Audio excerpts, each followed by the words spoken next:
Hello সবাইকে, কেমন আছো সবাই? আশা করি খুব ভালোই আছো। আমিও ভালো আছি, বেশি না একটু একটু। তার জন্য তো সরস্বতী পুজোর 5 দিন পর আজকে আমি বেরোচ্ছি সরস্বতী ঠাকুর দেখতে। জানি না আছে কি না, তবে যাওয়া যাক।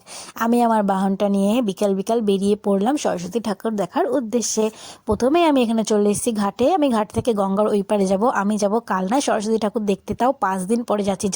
এখন আমি কালনা যাওয়ার জন্য এখানে লঞ্চে উঠে পড়ছি। আর দেখেছো এটা কত নিচু হয়ে গেছে, কারণ জল অনেক কমে গেছে। এখন তো গঙ্গায় অনেক কম জল, তার জন্য আমি পারও হয়ে গেলাম। আর পার হয়ে এখানে টিকিটটা কেটে নিচ্ছি, না হলে আমাকে এখান থেকে বেরোতে দেবে না।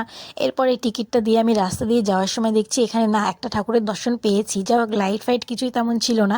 তারপরে টুকটুক করে হাঁটতে হাঁটতে চলে যাচ্ছি, তাই কারণ আমি হেঁটে হেঁটেই যাবো। এখানে এসে দেখি রাস্তাঘাটে তেমন লোকজনও নেই, মনে হচ্ছে যেন আমি একাই আছি, একা একাই হাঁটছি রাস্তা দিয়ে। দেখি কি আছে না আছে। তারপরে যেতে যেতে দেখি বাবা একটা জিলিপির দোকান পেয়েছে। একটা জিলিপির দোকানই ছিল।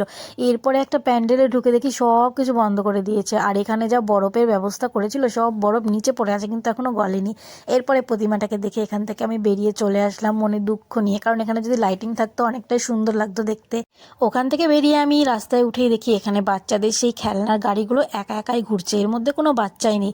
আমাকে যদি উঠতে দিত আমি অবশ্যই উঠতাম, সত্যি বলছি, কিন্তু আমাকে উঠতে দেবে না।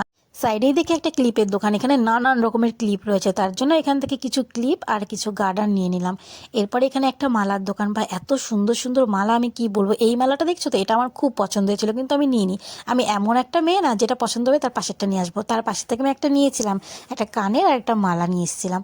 আর প্রচুর পরিমাণে দামও বলছিল এখানে। এরপরে এখানে এসে দেখি একটা প্যান্ডেল রয়েছে, সেটা ভরপুর প্যান্ডেল রয়েছে, এখানে কোনো ভাঙা টাঙা নেই, লাইটিং ফাইটিং সবই রয়েছে। এরপর আমি ভিতরে ঢুকে দেখি এখানে কি আছে না আছে, তাই টুকটুক করে ভেতরের দিকে যাচ্ছি, দেখি কি আছে না আছে। ও বাবা, ভিতরে ঢুকে দেখি বেশ সুন্দর, তো অনেক সুন্দর করেছিল, লাইটিংটা বেশ ভালোই লাগছিল। আর এখানে দেখেছো, ও বাবা এটা আবার কি? এটাকে দেখতে আমি ভয়ই পেয়ে গেছিলাম, তখন তো দেখতে পাইনি, এখনই দেখলাম। এরপর ঠাকুরটাকে বড় করে একটা প্রণাম করে এখান থেকে বেরিয়ে গেলাম। তার সাইডেই দেখি আর একটা প্যান্ডেল হয়েছিল, আর এই প্যান্ডেলেরও কোনো কিছু ভাঙেনি, লাইটিং টাইটিং সব ঠিকঠাকই ছিল। আস্তে আস্তে ভেতরের দিকে গেলাম, যে এর ভেতরে কি আছে দেখি। এর ভেতরে ঢুকেও দেখি বেশ ভালোই লাগছিল, আর এখানকার প্রতিমাটাও খুব সুন্দর করেছিল। তারপরে অনেক তো ঘোরাঘুরি হলো, বাড়ির দিকে তো যেতে হবে, তাই আমি বাড়ির দিকে চলে এসেছিলাম। অনেকটা রাতও হয়ে গেছিলো, আমাকে আবার ওপারে যেতে হবে। এখান থেকে কিছুটা মিষ্টি কিনে নিয়ে আমি আস্তে আস্তে বাড়ির দিকে রওনা দিলাম। এরপরে আমি ঘাটে চলে আসলাম, আবার যা যা করতে হয় তাই তাই করে নিলাম। এখান থেকে টিকিট কেটে টিকিট দিয়ে তারপরে এসে দেখি যাওয়ার সময় এখান দিয়ে কত ভিড় ছিল বাবা। এখন আসার সময় দেখি এখানে কোনো লোকই নেই, আর শুধু এখানে কটা গাড়ি পার হচ্ছিল, লোকজন খুব কমই ছিল।